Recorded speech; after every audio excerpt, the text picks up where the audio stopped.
Lockdown में सास ने कराई विधवा बहू की शादी। सास ने बहू को बेटी बनाकर घर से किया विदा। सास भी कभी बहू थी। इस दर्द को एक सास ने इतनी अच्छी तरह से समझा कि अपने इकलौते बेटे की मौत के बाद अपनी बहू को अपनी बेटी बनाकर उसके हाथ पीले कर उसके जीवन को एक नया रंग दे दिया। मामला रतलाम का है। सास ससुर ने अपनी ढलती उम्र को देख अपनी बहू को बेटी की तरह पुनर्विवाह कर कन्यादान पूरी रीति रिवाज के साथ कर अपने घर से विदा कर दिया। और खुशियों भरी इस शादी में लॉकडाउन भी आड़े नहीं आया। सोशल डिस्टेंस बनाते हुए 3 परिवारों के सीमित सदस्यों के बीच ही शहनाई की गूंज उठी। दरअसल काटजू नगर निवासी 65 वर्षीय सरला जैन के पुत्र मोहित जैन का आष्टा निवासी सोनम के साथ 6 साल पहले विवाह हुआ था। लेकिन शादी के 3 साल बाद ही पुत्र मोहित कैंसर से पीड़ित हो गए। 3 सालों तक बहू सोनम ने अपने पति की जमकर सेवा की, लेकिन जीवन की जंग मोहित हार गया। उसके बाद भी सोनम सास ससुर के पास बेटी की तरह रहने लगी। सोनम की सेवा और उसके जीवन की खुशियों की परवाह उनकी सास ने की। अपने भाई ललित काठेर और सोनम के परिजनों से पूर्ण विवाह की बात की। सब एक स्वर राजी हुए तो नागदा में एक रिश्ता पक्का कर दिया। परिजनों को नागदा जाकर शादी करनी थी। होटल भी बुक हो गया था, लेकिन लॉकडाउन होने से जब दिक्कतें आती दिखी, तब मोहित के मामा ललित काठेर ने प्रशासन से बात की और अपने ही घर पर बहू सोनम को बेटी की तरह फिर बहू बनाकर शादी कर दी गई। एक पल 6 साल पहले था जब सास अपनी बहू सोनम को आष्टा से खुशी खुशी विदा कर लाई थी। और एक पल 6 साल बाद ऐसा आया कि उसी सास ने अपनी बहू सोनम को बेटी बनाकर विदा किया तो सास ससुर की आंखों से आंसू छलक पड़े।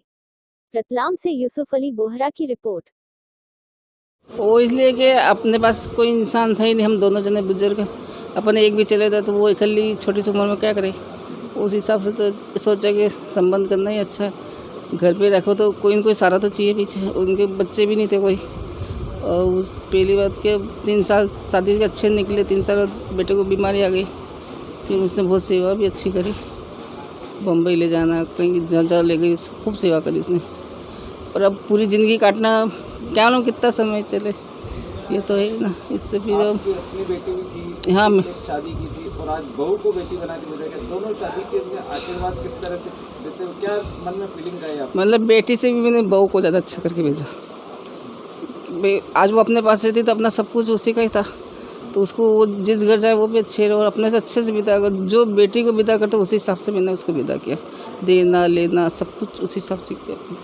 शायद आप बेटे की डेथ हुई, उसके बाद आपको क्या लगा कि अब बेटी ये बहू के लिए क्या सबसे सोचने का मन किया आपका इस बार? मतलब जैसे 12-13 दिन बाद ही मन हो गया तो इसका संबंध अपन को करना है। उनके पापा को संचेत दे दिया था, अपने घर में भी चर्चा चालू कर दी थी कि भाई अपने जितनी जल्दी हो इसकी ज़िंदगी अपन क्यों बिगाड़े। भाई अकेला इंसान को रहना बहुत भारी पड़ता है और मैं दिन भर दुकान पर तो बहू बेटी घर पे रहता, फिर अपना मन भी नहीं लगता ना कि वो बहू घर खाए या नहीं खाए।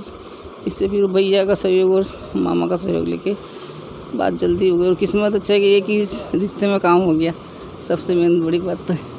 एक्चुअल में सर करीब 2012 में मेरे भांजे की शादी हुई थी।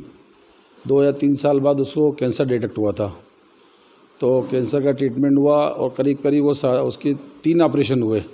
हर ऑपरेशन में उसके साथ एक्चुअली ईश्वर की मंशा ऐसी थी कि उसको जाना था। हर ऑपरेशन के बाद वो बढ़िया ठीक हो जाता और अचानक फर्स्ट सेकंड थर्ड स्टेज तक पहुंच गया था वो। लास्ट जुलाई में उसकी डेथ हो गई थी। डेथ होने के बाद में जो बहू थी वो उसने तो उसकी मेरे भांजे की इतनी बढ़िया सेवा करी थी कि मैं शब्दों में उसको बता ही नहीं सकता। वो तो एक तरह से हमारी बेटी बनी गई थी, मतलब पहले से ही बेटी थी वो। बहू तो बाद थी अपनी जगह, लेकिन बेटी बन चुकी थी। डेथ होने के बाद मैंने उसको समझाया कि भैया अपने को आगे का लंबा जीवन है, कुछ करना है। वो तैयार नहीं थी शादी करने के लिए। फिर मैंने समझाया, मिसेस ने समझाया और मेरी सिस्टर ने समझाया तो मान गई। फिर मेरी एक मासी है, मतलब रिश्ते हम ढूंढ रहे थे अलग अलग। फिर कहीं से नागदा का मालूम पड़ा, सुरेंद्र जी जैन है, उनका पुत्र है शुभम जैन, जिनका कपड़े में सौरभ जैन सॉरी उनका कपड़े का व्यवसाय और फाइबर का एजेंसी है उनके पास ग्रेसिम की।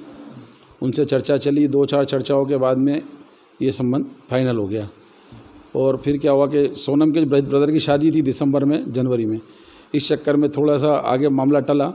4 मई को शादी नागदा में फाइनल थी। नागदा में उन्होंने सब होटल सब बुक करा हुआ था और सभी को नागदा जाके शादी करनी थी। लेकिन लॉकडाउन के बदले फिर हमने, जब उनको शनिवार शाम को परमिशन मिली 4 जने को नागदा से आने की, अपने सौरभ जी, उनके ब्रदर और उनके पापा मम्मी, 4 वो आए और 5 जने आष्टा से आए।